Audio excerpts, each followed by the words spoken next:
Welcome to this episode of the podcast Nicaea at 1700.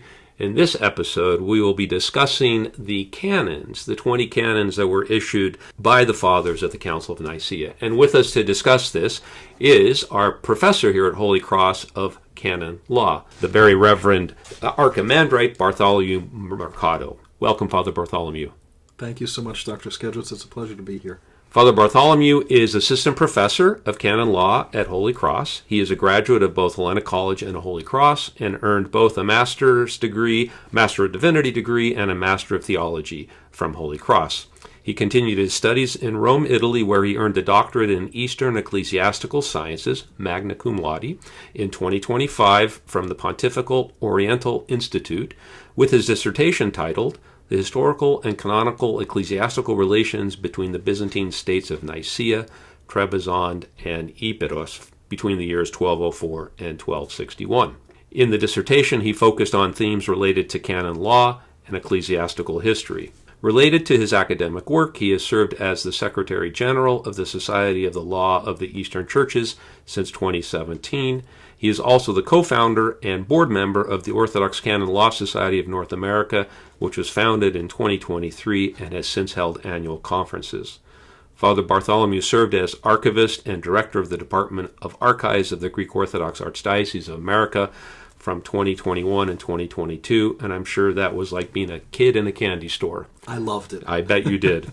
And in addition to all of this academic work and responsibilities, he also serves as the Prostamenos of the Holy Cross Chapel here at Hellenic College and Holy Cross. Father Bartholomew, welcome. Thank you so much. I'm going to start off with a very simple question. What is a canon? Let's start with misconceptions of what a canon is. A canon is not a legalistic rule by which one must obey. A canon, in the Greek term kanon, is the stem of a reed by which one would use as a measuring instrument.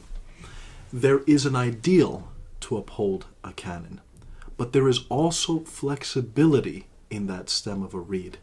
There is, the canons are not rigid laws, much as we would conceive kind of in American civil law today. But rather there is some built-in flexibility because the ultimate goal of the canons are for the salvation of souls. As such, a canon is a guideline by which our life, by which the structure of the church, by which the administration of the church is held to a standard.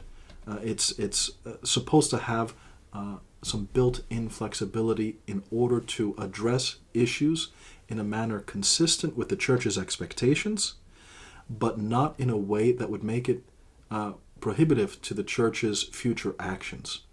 Did Nicaea create the genre of canon? Well, we see canons used prior to Nicaea. Oh, we okay. see the word used prior to Nicaea, but we also see the institution of canons prior to Nicaea in regional councils and at more local councils.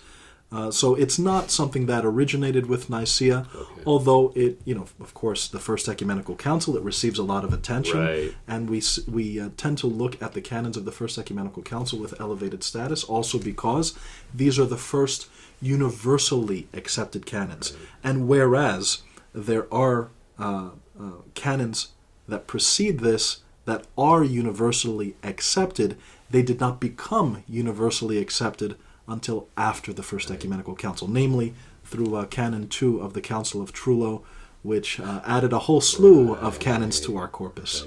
But a lot of those canons were probably more geographically limited. In other words, they were local councils that were addressing local problems. Yes. Okay. And the fathers saw fit at the Council of Trullo. What date is the Council of Trullo? Trullo is 690. Okay. So we're looking at the end of the 7th century. Yeah. The fathers then incorporate them into the body of universally accepted canons. Not saying that they were all applicable at that time either. Right. That must be understood too. But rather saying that the body of canons from such and such local council or from such and such father are generally accepted as a part of the Corpus Canonum. Right. Okay. One of the two basic documents, or only documents really, that come out of the Council of Nicaea are the Creed and these 20 canons. Yes. And so the 20 canons are a remarkable statement of what the fathers were interested, or at least had issues that needed to be addressed. So I wonder if you could give us kind of a larger, just an overview of what those 20 canons cover, and maybe we can jump into some of them in particular. Absolutely. So the First Ecumenical Council was focused primarily, at least in the canons, was focused primarily on standards for clergy, for the ordination of clergy, and also for administrative structures, namely, the structure of a synod, what a synod, or rather who a synod consists of, and this kind of gives us a window into what the fathers were experiencing at that time. Right. They needed to put in place some guidelines that help to give order to the various regions and how they would structure themselves. Of course, they already had some sense of structure based on Byzantine civil administrative jurisdictions, but then how would those provinces and dioceses function in a synodal way? So that was a major concern of the fathers, and it perhaps to the casual observer, they might not understand some of the impact of those administrative canons, which are really fundamental, especially for our understanding of primacy and synodality. In my church history class, I often talk about the canons of Nicaea, like 5, 6, and 7, kind of introducing the metropolitan structure of the church. What does that mean? The metropolitan system of governance, if we're really to understand it, we have to understand that the church tends not to just institute things out of the blue, but rather it affirms something that is already existing, or it affirms something that has been organically created over time. And by that I mean, you mentioned canons 5, 6, and 7, but let me go back one other canon to canon 4. Okay. And this is the first time that we actually see the term metropolitan used. It mentions that the bishops of a particular locale must be ordained by the surrounding bishops, and that 3 are needed for an ordination, but in any case, it's the metropolitan who ratifies the proceeding. So that we see in Canon 4. Yeah. Okay, so what is the role of this metropolitan? Well, this metropolitan, as the name would suggest in Greek, is the bishop of the capital of that province. He has this elevated honor by virtue of him being the bishop of the capital. And so he automatically becomes the metropolitan. And this is significant for a couple reasons later, and I'll mention why in a couple minutes, but just hang with me here. Around him, he has these other bishops of these towns that surround his own province, his own area, and they collectively make this diocese. So here you have a metropolitan surrounding him, let's say 3, 5, I like other numbers, maybe collectively they're 5 or 7, just to throw an odd number out there, so we don't have to deal with topics of a tie. But they meet as a synod. And at the First Ecumenical Council, what we have here is actually the unstated existence of what we would call today an autocephalous church, because we do not have the concept yet of a patriarchal system of governance. So here, this synod can, if they so desire, bring their issues, if the issue is large enough, to a greater synod. That would be the Ecumenical Council.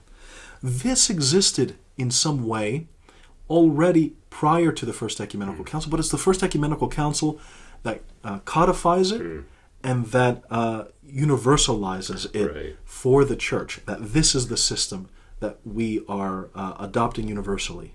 And it's important. It's extremely important because it helps to give order to the church at a time when there was a lot of tumultuousness, and at a time when issues of heresy, issues of varying practices, issues of, as we see also in the canons of the First Ecumenical Council, clergy who are traveling from one place to another without any permission, Right.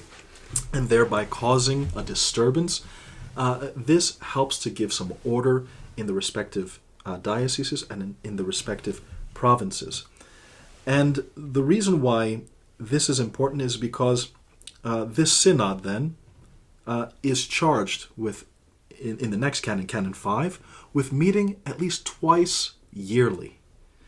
Meeting once in the autumn and once in the spring prior to Holy and Great Lent commencing. And it's beautiful that the canon actually states that the reason for this, the reason why it has to be prior to Great Lent, is so that all disputes may be put aside prior to such a holy period as we lead, as we are led through Holy and Great Lent to the resurrection of Christ. It's a beautiful image. Right. So you see that it's not, the fathers are not just drafting these as laws, they are spirit-filled. There's something there's something both directed to the time and place and the issues of that era, but also something eternal. And so when we look at Canon 5, we see that the explicit reason, it's explicitly mentioned, is to address issues of persons who are essentially being barred from communion. Basically a small excommunication. In the Orthodox Church, we have the minor excommunication and the major excommunication. The major being the anathema, and the minor excommunication being someone who is basically cut off from communion for a certain period of time. And so that was the context in which those issues should be brought. It was the synod that met twice a year. Of course, twice a year because travel was not always easy, and so they couldn't have synod via Zoom like we do today sometimes. They don't have it, as frequently as, let's say, the Ecumenical Patriarchate once a month, roughly, just because of very practical reasons. And then we see something unique emanate from the sixth canon of the First Ecumenical Council. Something that we don't see put down in writing before, but something that obviously existed before. Canon 6 states that Alexandria has authority over particular areas, namely Egypt, Libya, and Pentapolis. And this is also accorded to the Bishop of Rome. And we know this because the text actually says, since this is the treatment usually accorded to the Bishop of Rome.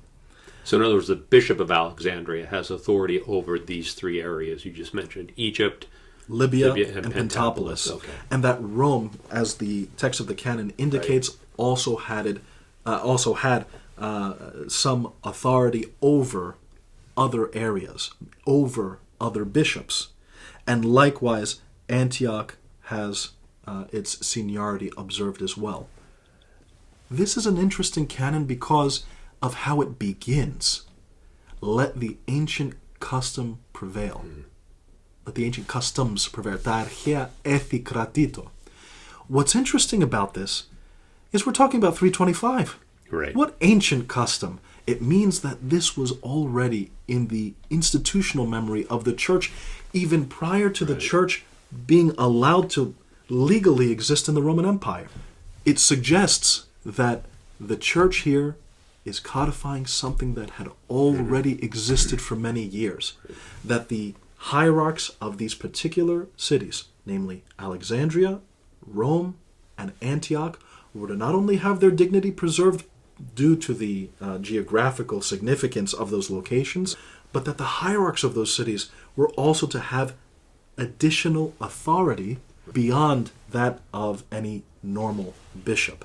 This is the beginning of the concept of the patriarchal system of governance. We're already seeing elements of that in 325, more than 100 years prior to the institution of the patriarchal system of governance. But not to be left out, we have to include Canon 7 that says the Bishop of Aelia is to be honored as having basically his metropolitan dignity observed. And some may be wondering, what is this Aelia? It's the old name for Jerusalem. So the Bishop of Jerusalem is to be honored as having this dignity, much like the preceding three sees that we had mentioned. Why is this a separate canon? Why is this important? Shouldn't it be self-evident that Jerusalem would have this status? Well, actually, no. As I mentioned a few moments ago, the fathers recognized that the metropolis was the capital, the metropolitan was the bishop of the capital. Well, Jerusalem was not the capital of that province. It was Caesarea of Palestine. But noticing and, of course, recognizing the significance of Jerusalem spiritually to the Christian family, it was necessary to accord this honor upon the See of Jerusalem. And so Jerusalem, through Canon 7, receives this added dignity, and we will see this actually repeated in later canons in other councils that preserve its dignity and, of course, granted in time autocephalous status as well, and patriarchal status. So really at 325, you use the word codification, which I think is an important term here, that this structure that you're saying is probably even predates Nicaea, but that it's now given a stamp of approval. That is, the bishop of the capital of a province gets the word he's called a metropolitan because his city's called a metropolis. I guess it's the most important city.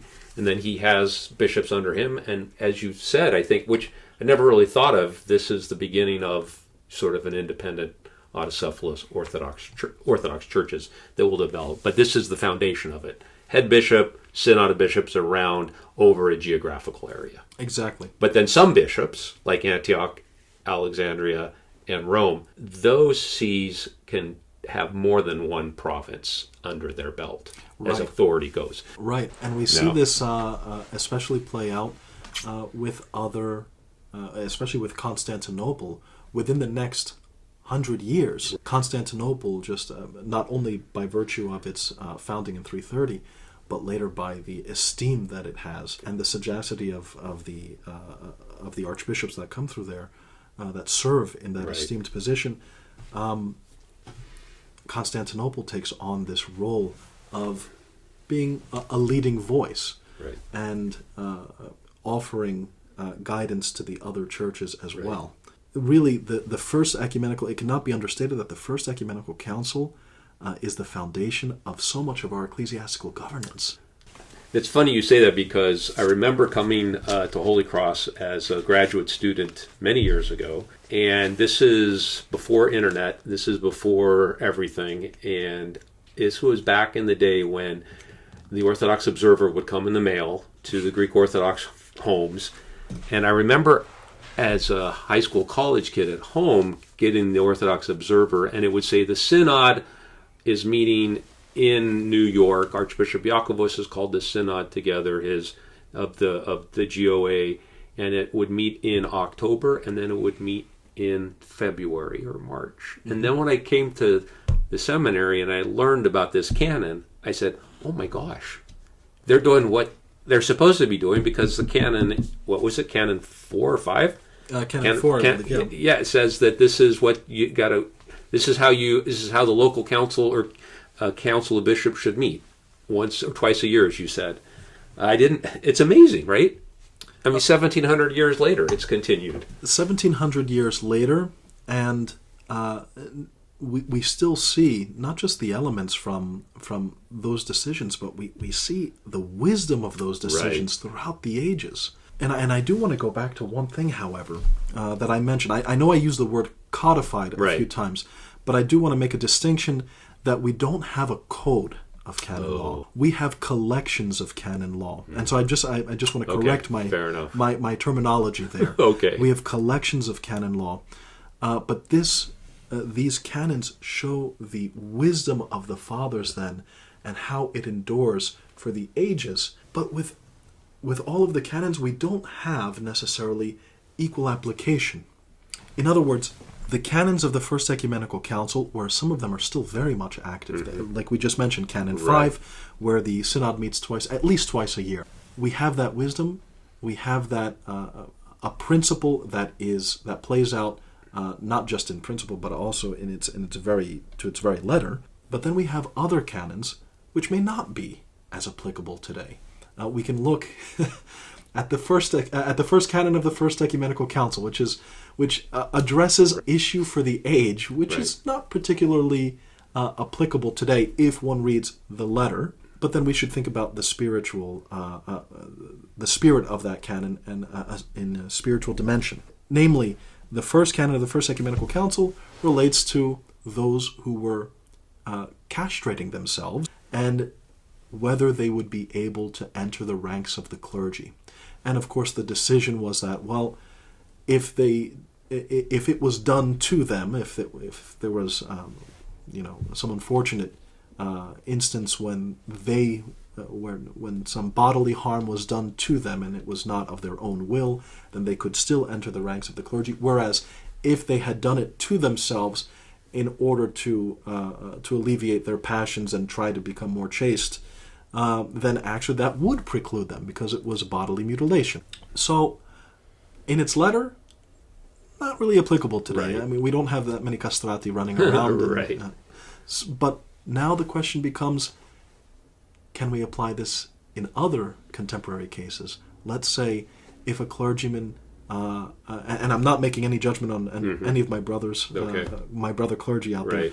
I'm just saying if any have multiple piercings, if any tattoos and things like this, what I'm saying is basically the spirit of this canon can live on. The principles of that canon can live on even if the letter is not applied. And that's how we have to understand the canonical tradition of the Orthodox Church. Then let's address in this spirit Canon 20. Ah, yes. Ecclesia, yes. Kneeling on Sunday. Yeah. Go ahead and say a couple words about the canon. What does the canon say, first of all? The Canon 20 of the First Ecumenical Council essentially says that kneeling on a Sunday is prohibited. And during Pentecost. And during from Easter to Pentecost. Easter to Pentecost as well. Basically, during any resurrectional period, kneeling is prohibited. This is because the Lord has risen. It's just very obvious the reason for which.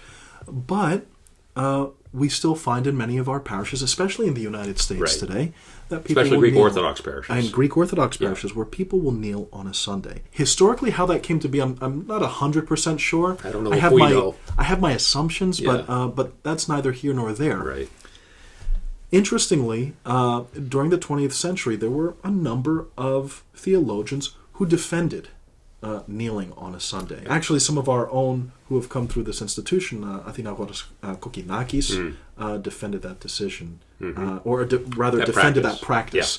Yeah. There was no real decision. Right. I think Archbishop Iakovos was amenable to it as well. I can tell you what I personally believe. I personally believe it can be a teaching moment. It's a teaching moment for our faithful as to why this practice was done then and why perhaps we should observe it now. I don't think that there's anything wrong with a teaching moment. Of course, one should not divide their community based on this. As we've mentioned before, the unity of a community is of the utmost importance, and we must find those moments and pick those battles wisely and not die upon a hill that we don't need to die on. But this is one of those topics that has received a lot of attention. Actually, there was a wonderful little book by Metropolitan Grigorios Papathoma, the Metropolitan of Peristeri, who wrote on this very topic, and he actually outlines the sources, both in support of and against kneeling on a Sunday.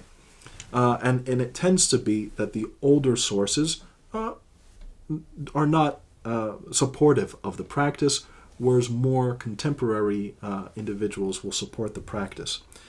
At the end of the day, is it something dogmatic? Absolutely not.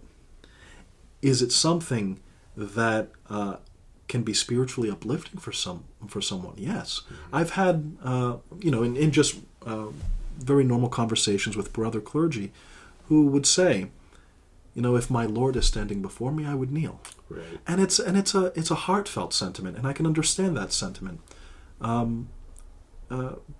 But I think ultimately that any such decision on an official level, if it were to be made, I don't think that necessarily a synod should have to address this topic, but if it were to be made, then we have to abide by what the synod says. And that's actually something consistent in the work of the Pidalion, the rudder, of Nicodemos the Hagiorite. Nicodemos, who takes certain positions, is very deferential to the synod. He says once the synod has decided, he says that's it, that's the end of the story. We see this in his private writings as well. While he was compiling the Pidalion and adding his interpretation, he had a frequent and quite lengthy collaboration with, I believe the ecclesiastic's name was Dorotheos in Constantinople, who was a canonist and who was assigned by the Holy and Sacred Synod to kind of oversee this work with Nicodemos and Agapios. And in their communication, one can sense that, not just sense, they can see blatantly, Nicodemos says that he will do whatever it takes to make sure that he has the appropriate authorization from the synod.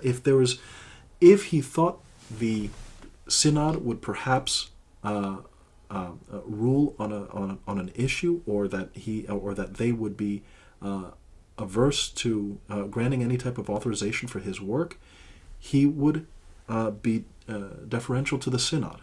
Such was his character, and so sorry for going on a tangent, but it kind of surprises me that there are some who hold up Nicodemos as sometimes this rogue or this individual who is orthodoxia y thanatos, but at the same time, no, he understood the ecclesiastical nature, the hierarchical structure of the church so well that he would understand that if the synod is making the decision, it means that the church is making the decision. No, I appreciate that. I did not know that about Nicodemus.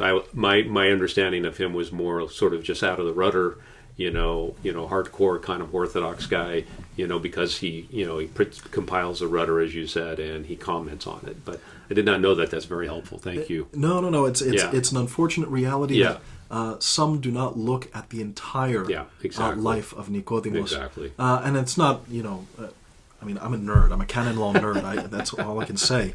But we shouldn't, certainly as individuals who teach, but more so our lay people, should not endeavor to read the rudder without good pastoral guidance. Right. And by pastoral guidance, I mean canonical Orthodox clergy who are kind of guiding them through such an intense text. Yeah.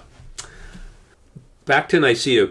Nicaea is held in 325 AD, where persecution has pretty much just ended with the death of Licinius in 324. There's been almost 20 years of on again, off again persecution.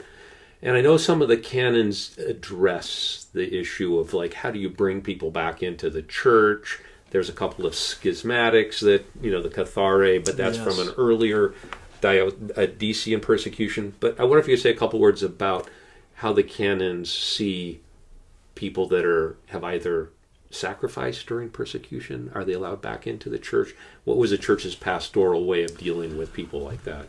Yes, we see actually, mentioning the Cathari, the Puritans as they're called in the rudder, which is a very it's a term that's just strange to come across, especially here in New England. I know, the Puritans. I didn't realize that. That's great. But the fathers are very pastoral. Yeah. There was, of course, a debate at the time, and for anyone who's not familiar with the so-called Puritans, the Cathari, they're individuals who thought that those who had abandoned their faith in the midst of persecution, and had basically transgressed their faith by threat of death, by threat of bodily harm, that those persons should not be allowed back into the church, that those people should not be allowed back into the faith without at least baptism. So it would put the the church in the awkward situation where they would have to rebaptize. And of course, as we know from the text of the Creed, we say that we believe in one baptism for the remission of sins. And so the church responded to this by saying, all right, they would be readmitted through other means. Now, of course, when we see, let's say, Canon 95 of True Law, and I know I'm going forward 300 years, but there's a good reason why. It's because it gives a number of heresies in the way by which those persons are received back into the church. But we see that the church offers different avenues. Some people must be baptized. And we see that if the baptism was performed in a manner that is inconsistent with the norms of the church, or if the heresy is so egregious that it does not meet the standard of, let's say, so for example, there were some who were baptized only with one immersion. So that was unacceptable in terms of form. But those who had received baptism into the Christian church with the proper form, for example, the Arians, were received actually through the anointing with the holy myrrh. Because the anointing with the holy myrrh was their reconciliation with the church. It's not initiatory like chrismation is. It's the same substance. It's still holy myrrh. But a distinction should be made here because chrismation is initiatory in character, whereas anointing with holy myrrh is reconciliatory. So those persons were received with holy myrrh. There were others who also were received with holy myrrh and also the confession of faith. An argument can be made for people being received by confession of faith alone. This is still a debated topic, even within canonical texts, within the context of Canon 95. So in Nicaea, what we see are the means by which some people are brought back into the faith. We see with the Cathari how they're brought back into full communion with the church.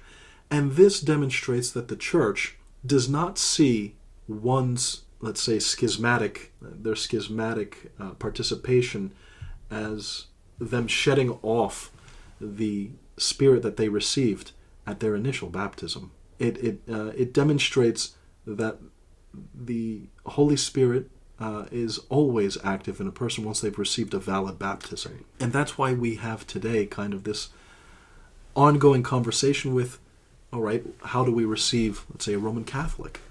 And throughout the centuries, there has not been one consistent practice. One of the earliest practices that we see is from the late 15th century. I want to say the 1480s, but I could be wrong, at a council in Constantinople, which created a text by which Catholics were to be received, and they were to be anointed with the holy myrrh. It was just a very simple prayer in which they abjured the teachings of the Catholic Church, and then they expressed their allegiance with the Orthodox faith, and they were anointed with the holy myrrh. And then you see in some centuries later, there are other decisions from the Synod in Constantinople which say that other things should be done, that they should be baptized. And we also have to keep in mind that there are geopolitical issues at the time that are kind of contributing to this. And then we see in 1879, 1880, a series of decisions again from Constantinople saying that no, the Catholics and the Armenian Orthodox are to be received by holy myrrh again. And this is not unique to Constantinople. This is also happening in other areas of the Orthodox world where varying practices are being implemented. What this tells me as a canonist is that we cannot put parameters on the Holy Spirit. It is not up to us to determine how the Holy Spirit functions. The best thing that we can do is be obedient to the Synod and the Synod's decisions, and by the grace of the Holy Spirit, those who are received validly.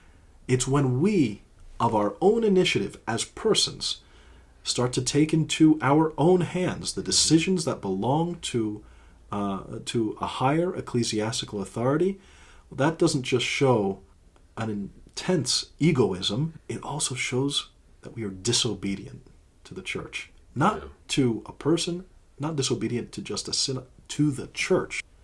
So we have a lot to learn, actually, from this process of reception, not just from Nicaea, but in subsequent centuries. There's another interesting canon, I forget the number, but another canon which goes along with what you're just saying and the context of the early part of the 4th century. It seems that people now are coming from paganism to Christianity. And that some of these I don't know if that's right. Yeah, I guess. Well, those who have left paganism and now joined the church, and some of them are now getting ordained.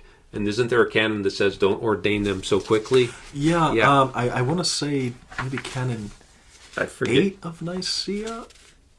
8 or 9, I think, of Nicaea. I can't remember the exact number. Yes, 9. 9. It's 9. Okay. So yes, it says that basically those who are relatively new to, those who are neophytes to the faith should not be ordained quickly. Now, there are actually a few canons like this, both emanating from ecumenical and local synods that later received ecumenical status, that express the sentiment without giving any indication of what constitutes a neophyte. Right. How there's no timeline, is there? Yeah. But I guess there's some wisdom in that as well. So I agree.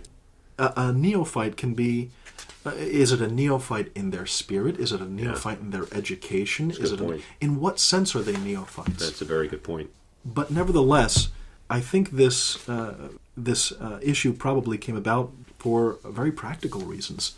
What was the standard by which people were being held, especially at this early and critical juncture in the church's history, for those who are coming to holy ordination, and those who would be leading community, and those who would be leading the faithful towards Christ? We can always look at certain instances, Ambrose of Milan, and individuals who were one day of another faith, and then the next day they were bishops of these huge, sprawling cities. Nevertheless, those are unique cases. And they may not have been very neophyte. I mean, Ambrose was probably not very neophyte. You know what I'm saying? Again, although it does seem that he was probably instructed in the faith quite quickly. But I think also, wasn't the bishop that replaced Gregory of Nazianzus at the Nectarius, yes. Wasn't he a neophyte? I think he wasn't Christian. I don't think so. Yeah, and I think he becomes in 8 or 9 days. Who become and not just then a bishop of Constantinople, but also the president of the Second Ecumenical Council. Right. So in a quick span, he goes from a layman status to now the president of the Second Ecumenical Council. So a couple of other canons, and then we can wrap up here, is that I find interesting is Canon 17 that talks about clergy should not practice usury. In other words, they shouldn't try to make money off of interest. And I wonder if you could comment on that, and also Canon 18 about kind of the role of the deacon. The deacon's not supposed to commune before the priest. They're interesting canons. Yeah, that's a fun one. Yeah.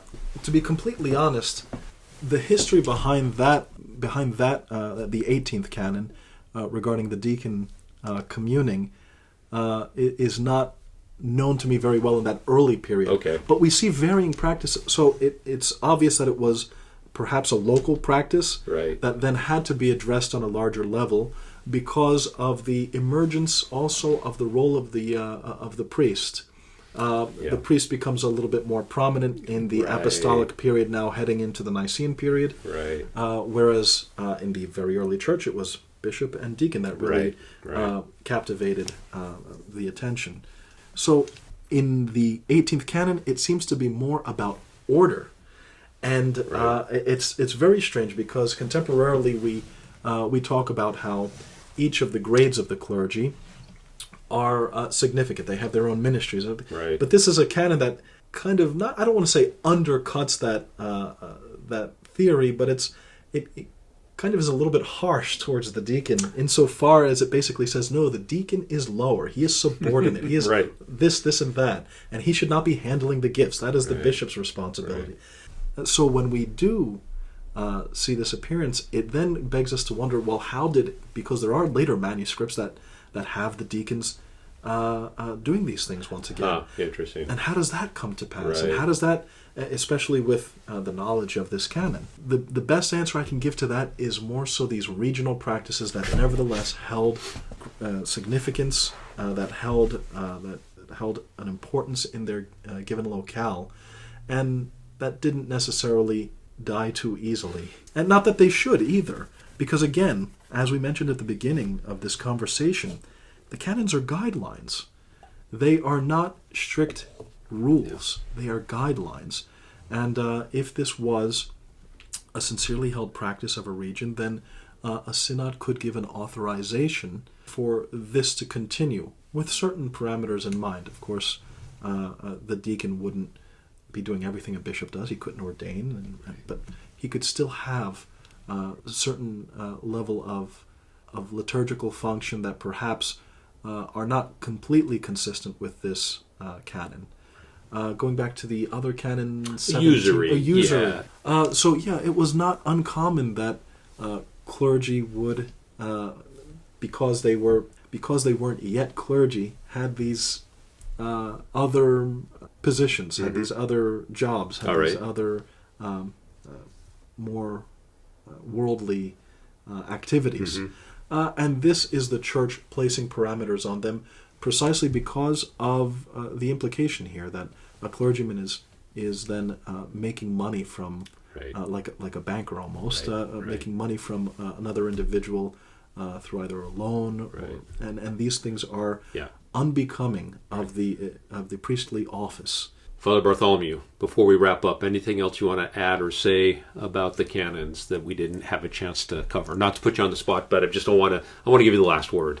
There are always many, many more things that can be said about the canons, but above all, and I'm not saying anything new, just something I'm repeating from before, the canons are not rules, they are standards to which we should all aspire, but at the same time recognize that they are meant for, some canons are meant for particular points in time, for particular purposes, for particular persons, but not all of them are applicable every moment of the past 1700 years. Right. Father Bartholomew, thank you so much for being here and sharing your knowledge and wisdom, but most importantly, your passion and love for this topic, for the canons and for the life of the church. It comes out so clearly in your comments. So thank you so much. Thank you for allowing me to be with you. A special thank you to the St. Romanos the Melodist Choir of Helena College and Holy Cross Greek Orthodox School of Theology for their rendition of the Apolitikion of the Elevation of the Holy Cross. The artistic director of the choir is Reverend Dr. Romanos Karanis.